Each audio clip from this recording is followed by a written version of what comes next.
Live from Fargo and serving you on TV, online, and on the go. This is Valley News Live at 5.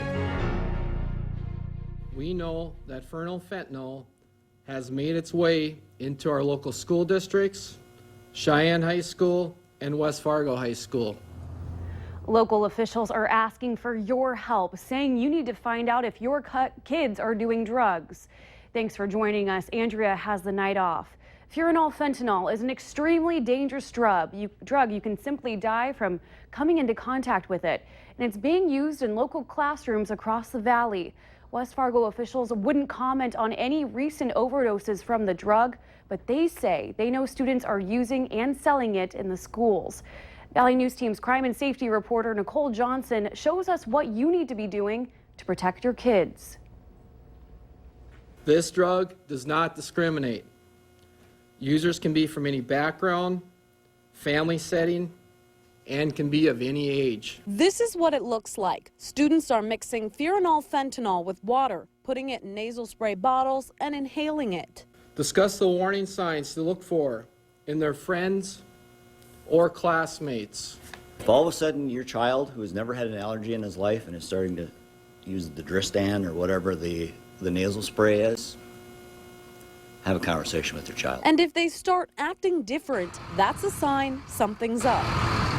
But there's also danger for those who aren't using. If you find a bottle like this or someone who's overdosing, don't touch them. Just call for help. I have children in the West Fargo School District, so I will tell you what I'm telling my kids. Just be careful and be aware, and it's the exact same thing I just said. If you see something, say something. This isn't about being a narc or tattletaling on your friends. This is about saving lives, pure and simple. That's what this is about. West Fargo schools don't want to reveal specifics of their plan to get these drugs out of school, but say dogs used for searches cannot detect fentanyl. These kids are going to be home for the summer. The answers aren't going to be in this building. It's going to be at home. West Fargo police are stressing that you talk to your kids. The drug has killed 10 people and sent 40 to the hospital in the metro this year alone. Nicole Johnson, Valley News Live. Police say they are currently investigating who is selling and using fentanyl in the schools, saying they think it's only happening in high schools.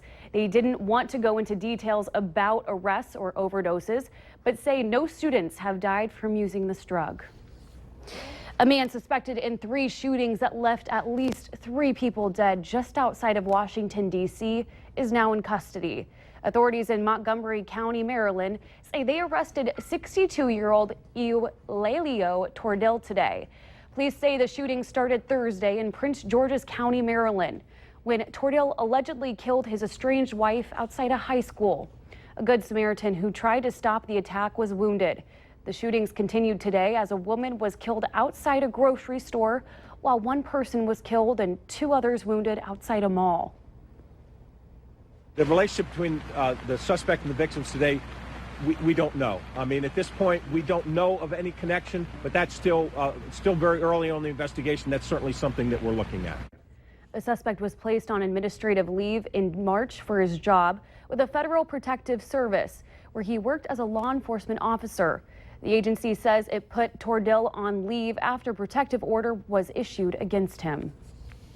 It's a beautiful day outside with the warm weather, but will these temperatures remain up until this evening? Let's check in with Chief Meteorologist Hutch Johnson. Hutch? Well, in short, Christine, no. We have a cold front working its way through the region, and we'll see cooler temperatures heading into the night. Now, when we look at temperatures across the region right now, it's warmest to the south and east, but the cold front is passing through those areas as we speak. Behind it, even cooler punch of air is heading our way with temperatures in the 60s, kind of a 1-2 punch of cooler weather working its way in.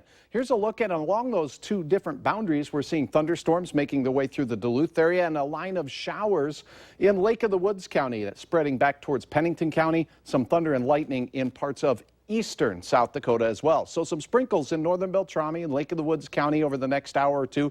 Thunder and lightning between Brainerd and Duluth is moving southeast. For our area, I don't anticipate much in the way of rain, but look at our temperatures falling into the 60s tonight. The gusty nature of the wind should subside as we approach sunset. That's the good news. Winds today peaked over 40 miles per hour at times when this system worked its way through. I'll have details on what you can expect for the big Mother's Day weekend right around the corner. Thanks, Hutch. You bet. Grand Forks police are trying to identify this man. Police say he was involved in a cell phone theft at the Walmart on 32nd Avenue South in Grand Forks on April 29th. Anyone with information is asked to contact Detective Todd Reitinger at 701-787-8011. It's Friday. Time to take a look at this week's Valley's Most Wanted. Police say 35-year-old Kevin Alexander is wanted for felony theft of property. Contact Fargo Police or your local law enforcement if you have any information on Alexander. A major auction is happening tomorrow, and now's your chance to get a look at what you could get your hands on. It's the City of Fargo Spring Auction. They'll be selling more than 100 vehicles and even buses and a garbage truck. There are also smaller items like file cabinets, bikes, a snowblower, generator, mower, or power washer. McLaughlin Auctions is teaming up with the cities of Fargo and West Fargo to get it all sold. It starts at 10 a.m. tomorrow at Fargo's impound lot, which is at 715 17th Street North. So head to valleynewslive.com to get a closer look at those items. The Powerball jackpot climbs to $415 million. And while it's not a record, people are buying these tickets. Powerball officials say the odds of winning the top prize are 1 in more than 292 million. In January, the largest ever jackpot in the world, $1.6 billion, was shared by 3 winning ticket holders. Our recent power outages aren't just impacting our homes, but our roads as well. When the power goes out, so do the traffic signals, and the City of Fargo would like to remind drivers to treat dark intersections like all-way stops. And state law requires it. Yesterday was our 7th power outage we've experienced in recent weeks. A little consolation though, Xcel did say that if customers have 3 or more power outages, they will see a $50 rebate on next year's bill. The face of downtown Fargo continues to change in a big way, with some of those changes coming more changes the way you get around. 2nd Street between 3rd and 6th Avenues North is going to be shut down on Monday, and that includes the underpass. That means another major artery is out of commission while flood protection work continues. Traffic is going to be detoured to 4th Street using NP Avenue, so plan your travel accordingly. It'll remain closed until fall when all the flood wall work is scheduled to be done. What's more, a couple of recent day Fargo landmarks are feeling the impact of the wrecking ball. The former Shakey's Pizza building, a place of great memories for a lot of the people in our area, is gone. And the former Townhouse Motel, which later was known as Howard Johnson, with its side street grill and bar, is in the process of being knocked down, both making way for the massive flood protection project underway downtown. And some other closures you may want to know about starting on Monday. The southbound lanes of 42nd Street South from 13th Avenue to Interstate 94 will be reduced to 1 lane. The southbound direction will be worked on first and is expected to last 10 to 14 days. And then crews will move to the east side of 42nd Street and close the northbound lane to complete the work. The project is expected to be complete in mid-June. The next closure won't last that long. 27th Street between Main and 1st Avenue North will close on Monday. That's so BNSF can perform maintenance on the railroad crossing at 27th Street. Closure is expected to last 3 days. People all over our region and across the entire country are getting ready for a road trip this summer. AAA estimates that with its lowest gas prices in 12 years, 35% of all Americans will take at least one road trip this year, maybe more. Hundreds of thousands of those travelers will drive their vehicles to Minnesota's most popular state park, Itasca. Park officials are expecting a record number of visitors this year. We had 20,000 more visitors than prior years, so we were at right about 550,000 visitors last year, and some of it is tied to lower gas prices, better economy, people traveling locally and exploring. There are all kinds of events planned this summer at Itasca State Park and other parks across the region for their 125th anniversary celebration. We have a link to all of it online. Just be sure to go to valleynewslive.com and click on this story.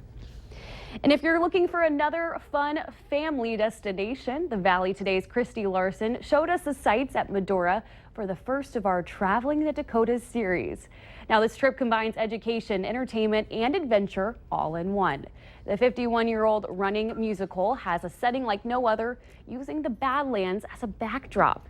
Swinging on the Bully Pulpit Golf Course might be hard to do with those beautiful sights.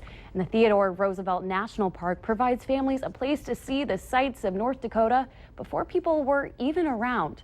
So be sure to tune in next Friday on the Valley Today as we continue to go around the states while traveling the Dakotas.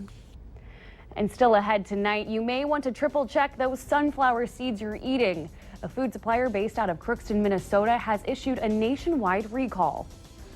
And a cold front blasted through the valley. Our tower cam time lapse capturing the clouds and the gusty winds that were associated with that. Now that a cold front has moved through, we have temperatures all across the board throughout our region, with highs today from the 90s to the southeast to the 60s northwest. Your forecast for the weekend is next.